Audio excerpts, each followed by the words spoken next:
What's up, everybody? It's March. I wanted to greet you all and wish you a happy Sunday. I'm over here in Arizona where it's crazy, super hot, but it's also not humid.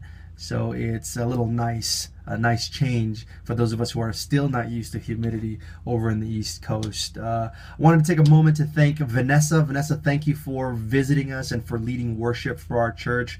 Thank you that you came. We really appreciate it. Please extend our gratitude to the rest of Regenesis, and also specifically to Pastor Roel and Sister Eve. Okay.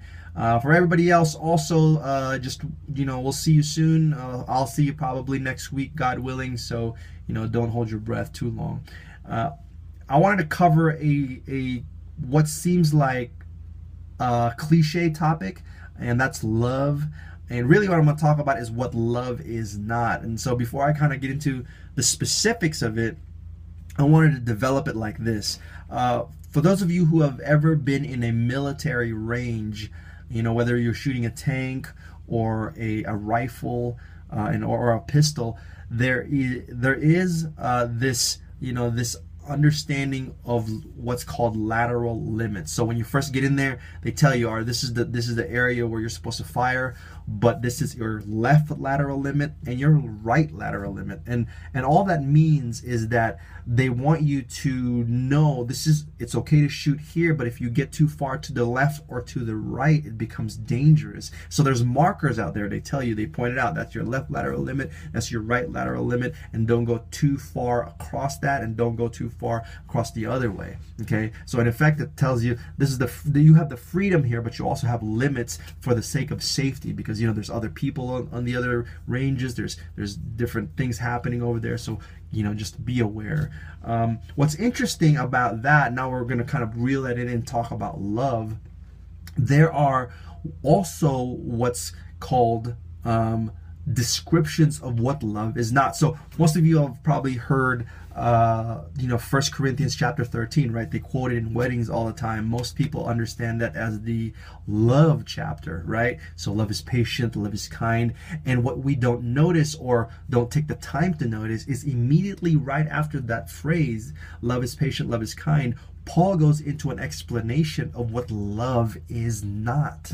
Okay, so Paul goes into 8 specific descriptions of what love is not. So in effect, Paul is saying this is the lateral limits of love. In other words, these things tell you that what you have is not love. So whether you think it is or not, it's irrelevant. These are the things that tell you maybe you have an unhealthy kind of love, or you don't have love at all. So if you look at it, it goes, love is patient, love is kind, verse 4 of chapter 13 of 1 Corinthians, and then immediately it goes into the 8 things, and this is the 8 things. Love does not envy, it does not boast, it is not arrogant, it is not rude, it does not insist on its own way, it is not irritable, it is not resentful, and it is not rejoicing in doing wrong. Okay, so when you look at that, that's kind of what Paul is saying. He's saying these are the lateral limits of love. Whatever you have, if you have these things, you think it's love, but it's really not love, or it's an unhealthy version of love. So it's easy for us to kind of bring that into a one-on-one relationship, right? So if you're looking at a friend or a romantic relationship, it's obvious it's not good, or it's not healthy to be arrogant, or to be always insisting on your own way, or to be rude. Those things that just don't go well, whether it's a close friendship or a marriage or whatever. It's just not nice. And now imagine if you see those things and you put it together and you look at it from a group perspective, where you're looking at a group of people, whether it's a community, or in this case, what if you look at it in the church, right? A church perspective, where these things exist, and it's either a dysfunctional kind of love, or it's really not love, right? So imagine, what if everybody in the church is envious of each other, or everybody's eager to boast, right? So no one is really happy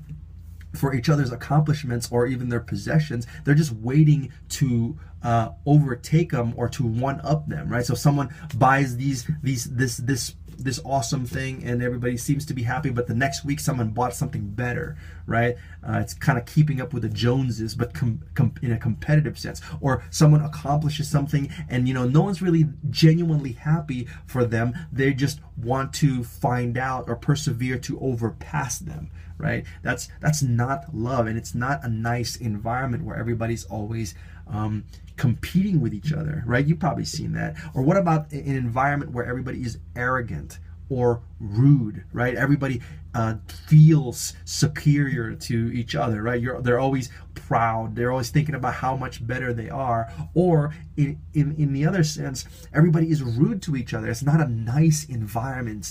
It's not a place where you can let your guard down. It's a mean atmosphere. People are abrasive. They're hostile. They're always joking each other in a mean way. Or what about if that team or that group, everybody there is insisting on their own way, right? There's no mutual respect. There's no mutual submission. Leaders aren't respected or followed. There's no such thing as self-sacrifice. Everybody's putting their own agenda and their own priorities and plans ahead of everybody, right? That's where you kind of get not enough too many chiefs, not enough Indians. That saying is because everybody's trying to lead. Everybody is trying to be the top person. No one wants to gracefully submit to each other. That's a harsh, uncomfortable environment. Or what about in an environment where everybody is resentful or irritable, right? Everybody's nitpicking at each other. There's this, there's this feel or kind of air of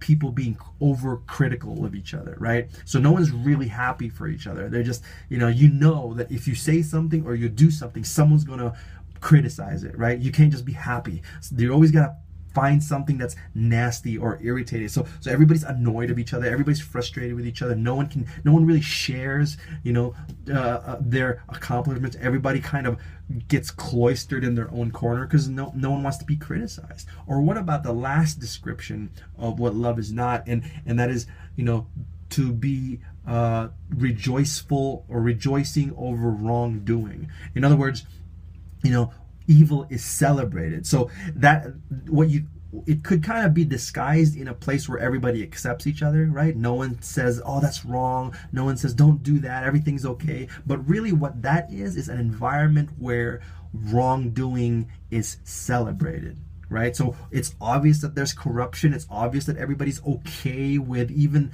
heinous and jacked up stuff. But not only that, but it's celebrated, right? It's up in the surface. Everybody knows about it and no one really cares. So can you imagine, not only in a personal relationship, one-on-one relationship, but in a group environment, in a team, or even more specifically, how detrimental it is if it was a church that had these things, right? So Paul is saying, whatever you have, you don't have love. You have some other weird thing, but it isn't love if you have these things.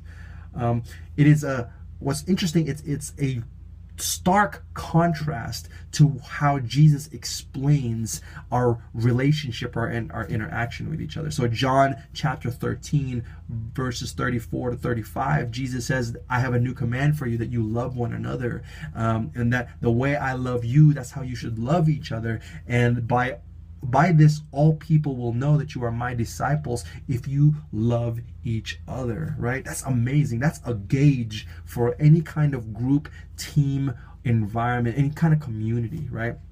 So you take a look at that, and we understand how Jesus loved us, right? The Bible says that he demonstrated his love for us, that while we were still sinners, he died for us. So he absorbed the penalty of our sin. He absorbed the wrath and the punishment that was coming for us. He did that. And he says, by that example of sacrificial giving and sacrificial relationship and friendship, I want you to treat others like that. I want you to engage people in being sacrificial, in loving them genuinely and personally, without regard to yourself, without trying to be better than them, without being irritable or critical of each other. So So with that, I want you to just take a look at that and use that as a gauge for every relationship that you have, whether it's a relationship towards your family members, whether it's your friendships, your best friends, or whether it's a romantic relationship that you're dealing with.